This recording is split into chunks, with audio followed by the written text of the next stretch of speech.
Praise the Lord. आप सबको जय मसीह की। मैं परमेश्वर का धन्यवाद देता हूँ आज के सुंदर समय के लिए जो प्रभु ने हमको दिया है।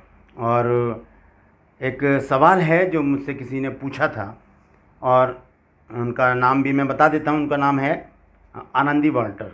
ये राजस्थान से हैं और मेरी वीडियोस देखती हैं, मेरे क्यूज टाइम ग्रुप में भी हैं। लेकिन इसके लिए मैं एक छोटा वीडियो बना चुका हूँ, शॉर्ट्स वीडियो, लेकिन मैं चाहता हूँ कि एक अच्छी तरह से इसका एक वीडियो बनाकर मैं आप तक लेकर आऊँ। तो पहले वो सवाल सुन लेते हैं, उसके बाद हम आगे चलेंगे। सवाल है कि यीशु मसीह ने 12 चेले ही क्यों बनाए।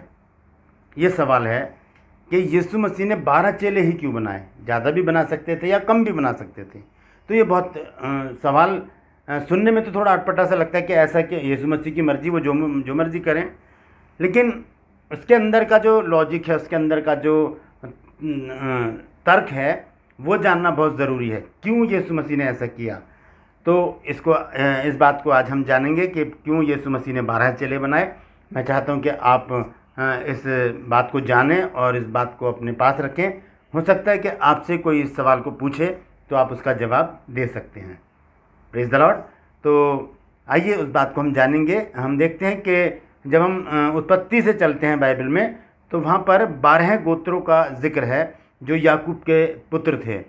और उन 12 गोत्रों का जिक्र आता है और बाइबल में बहुत जगह 12-12 का जिक्र आया है। 12 घड़े, 12 पत्थर, इस तरह से। लेकिन वो इससे कोई रिलेटेड नहीं है, इससे कोई जुड़ी हुई बात नहीं है।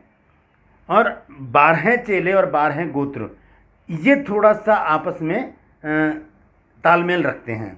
आइए उस वचन को देखेंगे जो इस बात का उत्तर देता है कि यीशु मसीह ने 12 चेले ही क्यों बनाए।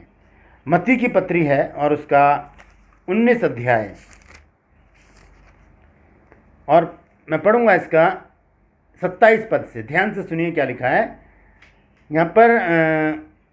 पतरस ने यीशु मसीह से कहा, इस पर पतरस ने उससे कहा कि हम तो सब कुछ छोड़कर तेरे पीछे हो लिए हैं, तो हमें क्या मिलेगा। यीशु ने उनसे कहा, मैं तुमसे सच कहता हूँ कि नई उत्पत्ति से जब मनुष्य का पुत्र अपनी महिमा के सिंहासन पर बैठेगा, तो तुम भी जो मेरे पीछे हो लिए हो 12 सिंहासनों पर बैठकर इज़राइल के 12 गोत्रों का न्याय करोगे। ये वजह थी 12 चेलों को बनाने की। यीशु मसीह ने 12 चेले इसीलिए चुने थे क्योंकि 12 गोत्रों का न्याय करने के लिए कुछ लोग चाहिए थे जो उनका न्याय करें। और इसी तरह से हम देखते हैं यहाँ पर यीशु मसीह ने इस बात को स्पष्ट कर दिया कि तुम लोग, मैं दोबारा से आपको ध्यान से पढ़कर बता देता हूँ, ध्यान से सुनिएगा। जब पतरस ने पूछा कि हम तो सब कुछ छोड़कर तेरे पीछे हो लिए हैं, तो हमें क्या मिलेगा, तब यीशु मसीह ने कहा, मैं तुमसे सच कहता हूँ कि नई उत्पत्ति से जब मनुष्य का पुत्र अपनी महिमा के सिंहासन पर बैठेगा, तो तुम भी जो मेरे पीछे हो लिए हो 12 सिंहासनों पर बैठकर इज़राइल के 12 गोत्रों का न्याय करोगे। 12 गोत्रों का न्याय ये लोग करेंगे। तो इसीलिए प्रभु यीशु मसीह ने 12 चेलों को चुना था। ये सवाल का जवाब है। अगर पूछे आपसे कोई कि यीशु मसीह ने 12 ही चेले क्यों बनाए, क्योंकि उन्हें न्याय करना है इज़राइल के 12 गोत्रों का। उसके बाद यीशु मसीह 29 पद में क्या कहते हैं, और जिस किसी ने घरों या भाइयों या बहनों या पिता या माता या बच्चों को, खेतों को मेरे नाम के लिए छोड़ दिया है, उसको 100 गुना मिलेगा और वह अनंत जीवन का अधिकारी होगा। ये जिस किसी के लिए, पहले 12 चेलों के लिए बता दिया यीशु मसीह ने कि तुम तो 12 गोत्रों का न्याय करोगे, ठीक है। और फिर वो हमारी तरफ मुखातिब होकर कहते हैं, हमारे लिए बताते हैं कि तुम लोग जो सब कुछ छोड़कर मेरे पीछे हो लिए हो, उन्हें 100 गुना मिलेगा और गिफ्ट में मिलेगा अनंत जीवन। तो ये छोटी सी जानकारी मैं आपके पास लेकर आया था। जैसे कि सवाल पूछा गया कि यीशु मसीह ने 12 गोत्र ही क्यों बनाए।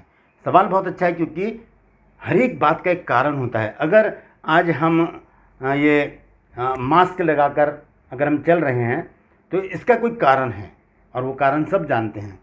यदि हम हेलमेट पहनकर चल रहे हैं उसका भी कोई कारण है।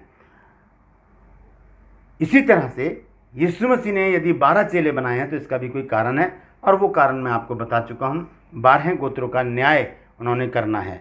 आइए अंत में एक वचन और पढ़ के मैं समाप्त करूँगा। प्रकाशित वाक्य 21 अध्याय और उसका 14 पद यहाँ लिखा है, और नगर की शहरपनाह की 12 नेवें थी और उन पर मेमने के 12 प्रेरितों के नाम लिखे हुए थे। वहाँ पर प्रेरितों के नाम लिखे हुए हैं नेवों के ऊपर। तो ये एक सुनियोजित योजना थी प्रभु यीशु मसीह की, परमेश्वर की, कि चेलों को चुना जाए, उन्हें तैयार किया जाए और फिर वो पहली सदी की कलीसिया बनाएं और वो परिपक्व होते चले जाएं और एक दिन वो 12 गोत्रों का न्याय करें। तो ये परमेश्वर की ओर से है, ये किसी इंसान की ओर से नहीं है। यीशु मसीह ने इसीलिए 12 चेलों को बनाया ताकि वो 12 गोत्रों का न्याय कर सकें। परमेश्वर इन वचनों के द्वारा हम सबको आशीष दे। यदि आपने कुछ सीखा है तो ज़रूर कमेंट सेक्शन में आकर बताइए और मेरी हौसला अफजाई कीजिए और बताइए कि मेरा प्रयास आपको कैसा लग रहा है। परमेश्वर आप सबको आशीष दे। Praise the Lord.